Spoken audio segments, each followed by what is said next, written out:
40 days left for CA inter September 26 exams. और काफी लोग तो ऐसे है ना इसमें जो ऑलरेडी गिव अप कर चुके हैं, उनको लग रहा है कि अब तो क्लियर नहीं हो सकता।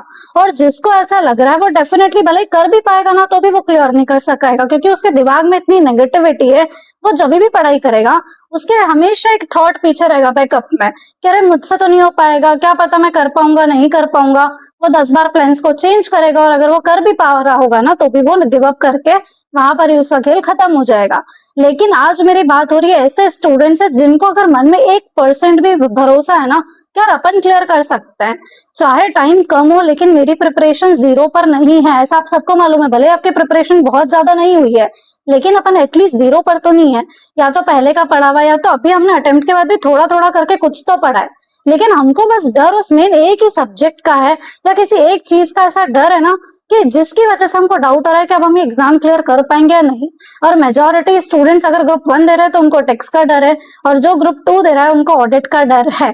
अब इसमें हम क्या करें, क्योंकि 40 डेज लेफ्ट है और आप ये मानकर चल लो ना कि हमने कुछ भी पढ़ाई नहीं करी है, तो क्या अभी भी पॉसिबल है क्लियर करना? अगर आपका ये क्वेश्चन है तो मैं आपको बता रही हूँ कि मैं अपनी तरफ से आपको एक ऐसी स्ट्रेटेजी बताऊंगी ना, डेफिनेटली आपकी एग्जाम्स क्लियर हो जाएगी। मतलब आप मेरी बात मानो, मैंने सीए फाइनल की एग्जाम्स 40-45 डेज के विद इन दोनों ग्रुप्स फ्रॉम स्क्रैच क्लियर कर लिए। तो आपकी तो फिर भी सीए इंटर की एग्जाम्स है, काफी लोग एक ग्रुप दे रहे हैं और काफी कुछ पढ़ा हुआ है पहले का। आप मुझसे इतना आगे और फिर भी आपको डाउट है कि आप क्लियर नहीं कर पाओगे, मतलब हाउ? और सब कुछ तो माइंडसेट के ऊपर ही है। तो सबसे पहली बात, अगर आप थोड़ा भी मुझ पर ट्रस्ट करते हो तो अपने आप से एक बार कमेंट सेक्शन में प्रॉमिस कर लो कि at any cost I will clear my exams in September 26 and no one can stop me from doing that। ठीक है, अब अपन बात करते हैं कि प्लान कैसे करना है।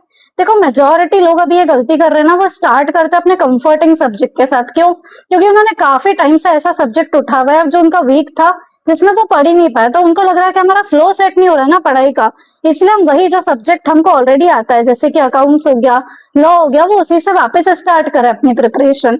लेकिन अपने को यही काम तो नहीं करना है। अपने को क्या करना है? एक तो लॉ, सबसे पहली बात लॉ थ्योरी सब्जेक्ट है, ऑडिट अपना थ्योरी सब्जेक्ट है। अगर आप ग्रुप 1 में कर रहे हो तो आप लॉ को रिप्लेस कर लेना ऑडिट के साथ।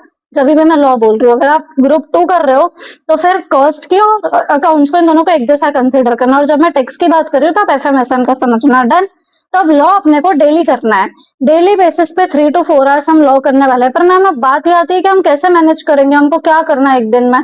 तो आपको वो भी चिंता करने की जरूरत नहीं है, क्योंकि मैंने टेलीग्राम पर आपको डेली वाला प्लानर दिया हुआ है जिसमें आपको कुछ सोचना ही नहीं कि आपको क्या काम करना है। जस्ट आप अभी मुझसे समझ लो कि आपका रूटीन कैसा होने वाला है, आपको कैसे पढ़ना है, और जो आपको प्लानर फॉलो करना है ना वो आपको टेलीग्राम पर मिल जाएगा। तो आपको सब काम आपका सॉर्टेड हो जाएगा, आपको कुछ भी एक्स्ट्रा करना ही नहीं है। अब बात आती है कि लॉ हमने डेली करा, अब हमको पिक करना है अपना सबसे वीक सब्जेक्ट जो मैक्सिमम केसेस में अपने लिए टैक्स ही है। तो इस बार अपन प्रिपरेशन स्टार्ट करेंगे टैक्स के साथ। अब ऐसे काफी लोग हैं जिनको लगता है कि मैम हम सब कुछ नहीं पढ़ सकते हैं, आप हमको ऐसा कोई प्लानर बताओ ना जिसमें हमारा बिना ज्यादा पढ़े भी काम बन जाए, शॉर्टकट बता हुआ। तो सबको वो शॉर्टकट जाना रहता है ना, तो आज अपन वैसे ही पढ़ाई करेंगे एकदम सिक्योर्ड होके। तो अपन हर सब्जेक्ट का 70% पोर्शन पहले सिक्योर करेंगे, उसके बाद में फिर अपन जो रिमेनिंग 30% पोर्शन है वो करेंगे। अब ये 70% पोर्शन मैम कैसा है? तो ये 70% पोर्शन मैंने आपके एबीसी एनालिसिस के बेसिस पे इस अटेम्प्ट का जो इम्पोर्टेंट पोर्शन है वैसे ही सिलेक्ट करके आपको दिया है। फॉर एग्जाम्पल जैसे टेक्स्ट का पेपर पैटर्न सेट रहता है, किसी किसी को ऐसा लग रहता है ना कि मैम हमको डीटी से बहुत डर लगता है, तो आपने अगर पेपर पैटर्न को एनालाइज कराओ तो residential status, TDS, TCS, return अगर आपने कर लिया, set of, clubbing, carry forward, ये 5 चैप्टर्स भी अगर आपने कर लिए तो आप सेकंड और फोर्थ क्वेश्चन पूरा लिख पाओगे।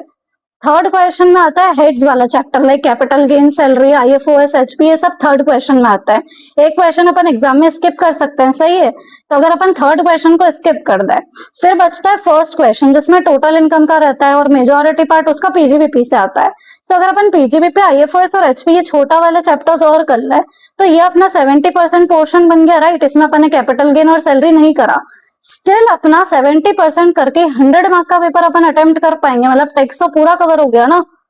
तो ऐसी ही स्मार्ट स्ट्रेटेजी मैंने उस चैप्टर्स में कवर करी हुई कि 70% ऐसा कोर्स जिसको करके आपका ऑलमोस्ट काम बन जाएगा। तो पहले अपन उतना सिक्योर कर लेंगे और उसके बाद में बचा हुआ भी कर लेंगे। लेकिन इसमें छोटा सा क्रक्स अब ये है कि आपको अपना एक प्रायोरिटी सब्जेक्ट सिलेक्ट करना है जिसमें आप एग्जाम्शन स्कोर कर सकते हो। तो वो सब्जेक्ट किसी के लिए अकाउंट्स हो सकता है, किसी के लिए लॉ हो सकता है, तो वो एक सब्जेक्ट के अंदर अपन कुछ भी नहीं छोड़ेंगे, अपन सब कुछ करने वाले हैं 100% पोर्शन, ताकि अपना एग्जामिशन भी सिक्योर हो जाए और इधर अपने 40-40 भी सिक्योर हो जाए। डन। तो ऐसे करके अपन आगे प्लान करने वाले हैं। अब आपका रूटीन नेक्स्ट कुछ डेज में क्या रहने वाला है? सबसे पहली चीज, अगर आप मॉर्निंग में स्टार्ट कर रहे हो, आपको थ्योरी सब्जेक्ट के साथ ही स्टार्ट करना है, तो मैंने आपको जो टारगेट्स दिए हैं आपको उसको बिल्कुल अच्छे से लर्न करना है, उसके आपको एकदम याद करना है, सिर्फ पढ़ना नहीं। बहुत सारे लोग रीडिंग लगाते रहते हैं, याद करना है आपको। याद करना क्या होता है? आपने याद करा, फिर उसको हाइड करो, फिर बिना देखे उसको बोल कर देखो। उतना पोर्शन आपने याद करा, फिर जितना भी आपने याद करा, फॉर एग्जाम्पल 5 पेजेस आज आपने करे, तो उसको आपको वापस से रिविजन करना है सेम टाइम पर। इसके बाद में फिर आपको टेक्स्ट का टारगेट पिक करना है। तो आपका अप्रोक्स कैसा रहना चाहिए रूटीन? लंच से पहले हमको हमारा थ्योरी सब्जेक्ट जो 3-4 आवर्स का टारगेट है वो कंप्लीट कर लेना और फिर ही लंच करना है। और लंच के बाद आपको टेक्स्ट का पोर्शन करना है, ठीक है। और फिर ये करने के बाद में आप टेस्ट सीरीज भी लिखने वाले हो। यस, तो इस प्लान में टेस्ट भी इंक्लूडेड है। मतलब आपके 2 रिवीजन हो रहे हैं, आप एबीसी एनालिसिस के हिसाब से पढ़ रहे हो, आपका टेस्ट भी हो रहा है और 40 डेज के विद इन ये सब काम आप कर पाओगे। यस। सो अगर आपने वो प्लानर फॉलो नहीं करा तो वो टेलीग्राम चैनल पे आपको मिल जाएगा, आप डेफिनेटली करो। और उसमें भी अगर आपको एग्जीक्यूशन में दिक्कत आ रही है, कई बार भी आपको लग रहा है कि मैम प्लान हमने बना लिया, हम सब कर ले, बट हमारे अंदर आलस इतना है कि हम फॉलो नहीं कर पा रहे हैं, या फिर हमको इसमें कुछ और डाउट्स आ रहे हैं, तो फिर आप मेंटोरशिप में भी एनरोल कर सकते हो, ठीक है। सो अभी तक हम थे कि लंच तक हमने ऑलरेडी लॉ पढ़ लिया या फिर ऑडिट पढ़ लिया है। अब लंच के बाद हमको टेक्स्ट पढ़ना है। अब टेक्स्ट में हमारा टारगेट क्या होना चाहिए? मैक्सिमम कितने आवर्स पढ़ना है? तो 5 to 6 आवर्स इफेक्टिव आवर्स हमको पढ़ना है। तो अप्रोक्स 8 to 9 तक आपका कंप्लीट हो जाना चाहिए, मतलब डिनर से पहले पहले तक। तो लंच के बाद से लेकर डिनर से पहले तक हमको टेक्स्ट करना है, और जो ग्रुप 2 वाले लोग हैं उनको एफएमएसएम करना है। इसके बाद में हमको क्या करना है? 1 या 2 घंटे का टाइम निकाल के जो सुबह आपने लॉ में पढ़ा था ना, कंसेप्ट बुक से आपने जो याद करा था, क्योंकि कई सारे लोग क्या करते हैं, सिर्फ रिविजन वीडियोस देख रहे हैं, बहुत सारे लोग सिर्फ ऊपर क्वेश्चन बैंक कर रहे हैं जो मेन टाइम रहता है, बट ऐसा नहीं है। जो फर्स्ट स्लॉट है उसमें आपको कंसेप्ट बुक से याद करना है, और जो लास्ट में 1 से 1.5 घंटे का स्लॉट है, यहाँ पर आपको क्वेश्चन बैंक अब सॉल्व करनी है, साइमल्टेनियसली करनी है, अभी करनी है। तो अभी क्वेश्चन बैंक हमने सॉल्व करी, और इसके बाद में जो भी हमने सिर्फ सुबह पढ़ा था ना उसको आप रिकॉल करो। एक्टिव रिकॉलिंग में क्या होता है कि आपको बुक बंद करनी है और फिर रिकॉल करने की कोशिश करनी है, स्क्रिबल करके देखो कीवर्ड्स को, या बोल बोल कर देखो, ऑडियोज रिकॉर्ड करो, इस टाइप से आप काम कर सकते हो। तो इसमें क्या हुआ, डेली का डेली रिवाइज हो गया, क्वेश्चन बैंक भी सॉल्व कर लिया हमने, और हमारा सब कुछ एकदम प्रॉपर प्लानर के हिसाब से चल रहा है। अब जैसे ही आपका टेक्स्ट कंप्लीट हो जाएगा उसके बाद में फिर हम अकाउंट से स्टार्ट कर देंगे। डन। सो इसके हिसाब से आप जैसे जैसे पोर्शन कंप्लीट होते जाता है आपको टेस्ट भी लिखते जाना है, जिसका स्केड्यूल मैंने आपको ऑलरेडी प्लानर में दे दिया। अब क्या होता है ना, कई सारे स्टूडेंट्स ने टेस्ट देने का बोला तो उन्होंने टेस्ट लिखा, लेकिन टेक्स्ट में कितने मार्क्स आ रहे हैं उसको वो नोटिस ही नहीं कर रहे, क्या मिस्टेक्स कर रहे हैं उस पर कोई ध्यान ही नहीं है। तो ये काम आपको नहीं करना है। तो जब आप टेस्ट लिखोगे आपको एक प्रॉपर, अगर आप मुझसे टेस्ट लेते हो जो मैंने आपको स्केड्यूल करके दिया है, तो आपको प्रॉपर नोट्स उसमें मिलेंगे। टेस्ट के अंदर एक डिटेल्ड तरीके में आपको बताया जाएगा कि अब आपको क्या काम करना है आगे, तो वो नोट्स के बेसिस पे आपको उसको इम्प्रूव करना है। वापस से एक और टेस्ट लिखना और देखना है कि क्या अब आपकी वो मिस्टेक्स वापस से रिपीट हो रही है, या फिर वो मिस्टेक्स वापस से सेम आप रिपीट कर रहे हो। तो ये चीज आपको देखनी है। कम से कम मिनिमम आपके अगर 55-60 मार्क्स टेस्ट में आ रहे हैं, so you are good to go, आपका बहुत ही बढ़िया काम हो जाएगा। अब काफी सारे लोगों को दिक्कत आ रही थी कि डिस्क्रिप्टिव तो हम मैनेज कर पा रहे हैं, लेकिन हमारा जो एमसीक्यू का स्कोर है ना वो 12, 14, 16 के आगे जा ही नहीं रहा है। तो अगर आपका भी एमसीक्यू में इतना स्कोर है तो आपको डेली प्लान में कुछ न कुछ वेरिएबल काम रखना चाहिए। जैसे कि जब आप ब्रेक्स ले रहे हो तो आप एमसीक्यू प्रैक्टिस शुरू कर दो। आईसीआई का बीओएस पोर्टल है, उस पर आप हमेशा एमसीक्यू उसकी प्रैक्टिस करते रहो जो भी आप कर रहे हो, या फिर आप फैकल्टीज की जो नोट्स है उसको यूज कर सकते हो एमसीक्यू बुकलेट्स के लिए। सेकंड चीज, आप क्या वेरिएबल काम कर सकते हो, जैसे भी आप टेक्स्ट कर रहे हो तो टेक्स्ट में टोटल इनकम का क्वेश्चन आप डेली एक लिखकर सॉल्व करो, या फिर अगर आप अकाउंट्स कर रहे हो तो काफी सारे ए से छोटे छोटे वो आप कर सकते हो डेली। तो ऐसे आप हमेशा प्लान में एक वेरिएबल चीज रखो। फिर बहुत सारे लोगों को प्रेजेंटेशन में प्रॉब्लम आती है, तो टेस्ट से तो वो डेफिनेटली इंप्रूव होगी, लेकिन आप हर दिन एक क्वेश्चन लिखकर भी सेंड करो किसी ना किसी को, या फिर खुद से लिखना स्टार्ट करो। तो जितने भी मेरे मेंटोरशिप के स्टूडेंट्स है ना, मैं सबसे डेली बेसिस पे क्वेश्चन लिखवाती हूँ, नाइट रिकॉलिंग के लिए बोलती हूँ, एमसीक्यू वाली एक्टिविटीज करवाती हूँ। तो ये सब काम हमारे प्लान में होने चाहिए, बिकॉज हमने लास्ट टाइम सोचा था, हमने जब सर्टिफाइड कॉपीज आई थी तब सोचा था कि ये सब काम हमको करना पड़ेगा, लेकिन हम इस बार भी नहीं कर रहे हैं। और जो लोग इसको डिले करते हैं ना, प्रोक्रेस्टिनेट करते रहते हैं, वो कभी भी नहीं कर पाएंगे इस काम को, और फिर अटेम्प्ट आ जाएगा।